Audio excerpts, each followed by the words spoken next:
ಹಿಂದೆ ನಮ್ಮ ರಾಷ್ಟ್ರಕವಿ ಕುವೆಂಪು ಅವರ ಸಾಹಿತ್ಯದ ಒಂದು ಭಾಗವಾದ ಅದರ ಪ್ರೇರಣೆಗೊಂಡಂತ ಜ್ಞಾನದೇ ಗೆಲುವಿದು ಕೈ ಮುಗಿದು ಒಳಗೆ ಬನ್ನಿ ಒಳಗೆ ಬಾ ಅನ್ನುವಂತ ಒಂದು ಸ್ಟೇಟ್ಮೆಂಟ್ ಏನಿದೆ ಅದನ್ನ ಎಲ್ಲಾ ಶಾಲೆಗಳಲ್ಲಿ ವಸತಿ ಶಾಲೆಗಳಲ್ಲಿ ಮಾತ್ರವಲ್ಲದೆ ಪ್ರೈವೇಟ್ ಸ್ಕೂಲ್ಸ್ ಅಲ್ಸ ನಾನ್ ಕಲ್ತಂತ ಎಜುಕೇಶನ್ ಇನ್ಸ್ಟಿಟ್ಯೂಷನ್ ಏನಿದೆ ನನಗೆ ಮೆಡಿಕಲ್ ಕಾಲೇಜ್ ಡೆಂಟಲ್ ಕಾಲೇಜಲ್ಲಿ ಸಹ ಹಾಕ್ತಾರೆ. ಅದರಲ್ಲಿ ಏನಿದೆ, ನೀವು ಶಾಲೆ ಅಂತ ಹೇಳಿದ್ರೆ ದೇವಸ್ಥಾನಕ್ಕೆ ಸಮಾನ.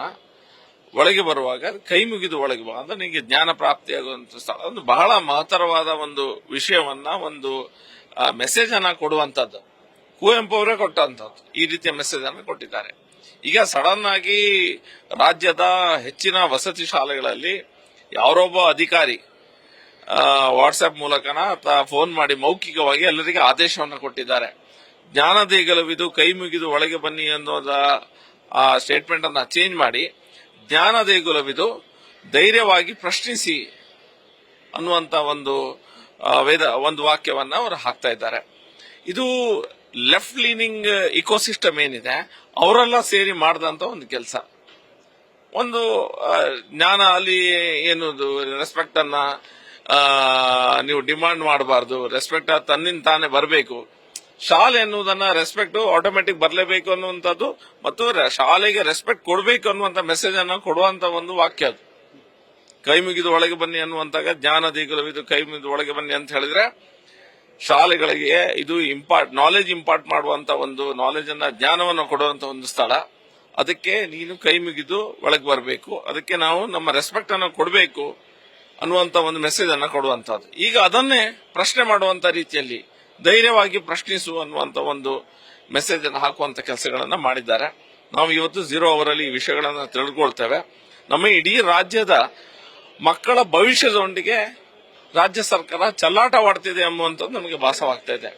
ಎಲ್ಲೋ ಒಂದ್ ಕಡೆ ಕರ್ನಾಟಕದ ಸಿಸ್ಟಮ್ ಏನಿದೆ, ಕರ್ನಾಟಕದಲ್ಲಿರುವಂತ ನಮ್ಮ ಮಹಾನ್ ಕವಿಗಳ ವಾಕ್ಯಗಳೇನಿದೆ ಅದನ್ನೇ ತಿರುಚುವಂತ ಒಂದು ಪ್ರಯತ್ನ ಒಂದು ಲೆಫ್ಟ್ ಲೀನಿಂಗ್ ಎಕೋಸಿಸ್ಟಮ್ ಇಂದ ಆಗ್ತಿದೆ ಅನ್ನೋದು ನಮ್ಮ ಗಮನಕ್ಕೆ ಬಂದಿದೆ. ನಾವು ಅದನ್ನು ವಿರೋಧಿಸುತ್ತಿದ್ದೇವೆ. ದೊಡ್ಡ ರೀತಿಯಲ್ಲಿ ಇದನ್ನು ತೆಗೆದುಕೊಳ್ತೇವೆ. ಮಕ್ಕಳ ಬುದ್ಧಿವಂತಿಕೆ ಮೇಲೆ ಹಾಕಿರುವಂತ ಚೆಲ್ಲಾಟ ಅಥವಾ ಕೆಲವೊಂದು ಕಡೆ ತನ್ನ ಅಜೆಂಡಾವನ್ನ ಜನರ ಮೇಲೆ ಬೀರ್ಬೇಕು ಅಥವಾ ಇನ್ನೊಂದು ಕಡೆ ಕುವೆಂಪು ಅವರ ಘೋಷಣೆ ವಾಕ್ಯವನ್ನು ಬದಲಾಯಿಸಬೇಕು ಅನ್ನೋ ಒಂದು ಅಜೆಂಡಾ ಇದೆಯಾ?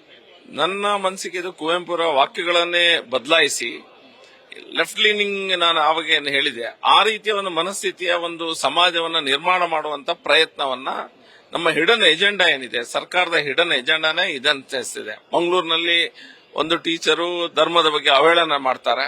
ಸರ್ಕಾರ ಅವಹೇಳನ ಮಾಡಿದವರ ಪರವಾಗಿ ನಿಲ್ತದೆ. ಖಾಲಿ ಯಾಕೆ ಅವಹೇಳನ ಮಾಡಿದ್ದು ಹಿಂದೂ ಧರ್ಮವನ್ನ, ಅದಕ್ಕೋಸ್ಕರ ಅವಹೇಳನ ಮಾಡಿದವರ ಪರ ನಿಲ್ತದೆ. ಈಗ ಒಂದು ಹೆಜ್ಜೆ ಮುಂದೋಗಿ ರಾಷ್ಟ್ರಕವಿ ಕುವೆಂಪುರ ವಾಕ್ಯವನ್ನೇ ತಿರುಚುವಂತ ಪ್ರಯತ್ನ ಸರ್ಕಾರ ಮಾಡ್ತಾ ಇದೆ. ಇದು ಖಂಡಿತವಾದ ಅದರೊಂದು ಹಿಡನ್ ಎಜೆಂಡಾ ಇದೆ.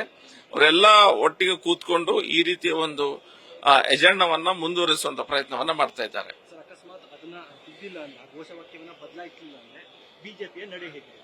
ಬಿಜೆಪಿಯ ನಡೆ ಈಗ ನಾವು ಈವಾಗಲೇ ಅದರ ವಿರುದ್ಧ ಪ್ರಬಲವಾದ ನಮ್ಮ ನಾವು ಅದರ ವಿರುದ್ಧ ಇದ್ದೇವೆ ಅನ್ನುವಂಥದ್ದನ್ನ ನಾವು ಹೇಳಿದ್ದೇವೆ. 0 ಅವರಲ್ಲಿ ಆ ವಿಷಯವನ್ನ ತೆಗೆದುಕೊಳ್ತೇವೆ. ರಾಜ್ಯಾಧ್ಯಕ್ಷರಾದ ವಿಜೇಂದ್ರ ಅವರು ಆ ವಿಷಯವನ್ನ ತೆಗಿತಾ ಇದ್ದಾರೆ. 0 ಅವರಲ್ಲಿ ಆಲ್ರೆಡಿ ಕೇಳಿದ್ದಾರೆ. ಅದಾದ ನಂತರ ಸರ್ಕಾರದ ಉತ್ತರ ನೋಡಿ ನಮ್ಮ ಮುಂದಿನ ನಡೆ ಏನಿದೆ ಎಂಬುದರ ಬಗ್ಗೆ ನಾವು ಡಿಸೈಡ್ ಮಾಡ್ತೇವೆ. ನ್ಯೂಸ್ ಫಸ್ಟ್ ನಿರ್ಭೀತಿಯಿಂದ ನಿಮ್ಮ ಪರವಾಗಿ.